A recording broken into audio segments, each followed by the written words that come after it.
बार्शी तालुक्यातील सारोळे गावात चिंतेचं वातावरण। 2 दिवसांपासून बेपत्ता असलेल्या शेतकऱ्याचा शोध सुरू। प्रशासनाचेही प्रयत्न सुरू। सारोळे गावावर सध्या शोककळा पसरली आहे। गेल्या 2 दिवसांपासून बेपत्ता झालेले शेतकरी धोंडीराम चंद्रकांत भोसले यांचा अजूनही थांगपत्ता लागलेला नाही।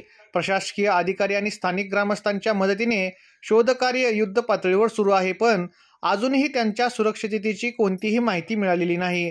धोंडीराम भोसले हे जवळगाव मध्यम प्रकल्पाच्या पाण्यात मोटारीची वायर जोडण्यासाठी गेले होते, पण त्यानंतर ते परत आलेच नाहीत। ही बातमी कळताच गावकरी आणि मच्छीमारांनी लगेच शोध सुरू केला, पण 2 दिवस उलटूनही काहीच उपयोग झाला नाही। या गंभीर परिस्थितीची माहिती मिळताच युवा नेते अभिजित कापशे यांनी तातडीने घटनास्थळी धाव घेतली। त्यांनी दुःखी असलेल्या गावकऱ्यांना धीर दिला आणि प्रशासनाशी समन्वय साधून शोधकार्याला गती दिली। प्रकल्प परिसरात पाण्याच्या खोल विहिरी आणि जास्त खोलीमुळे असे अपघात होतात। प्रत्येक शेतकऱ्यांनी स्वतःची काळजी घ्यायला हवी, असे आवाहनही त्यांनी यावेळी केले।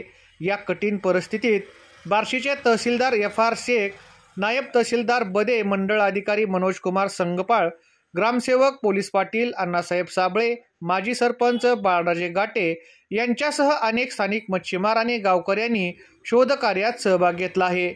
बार्शी नगरपालिकेच्या अग्निशमन दलाच्या टीमनेही मदतीचा हात पुढे केला आहे।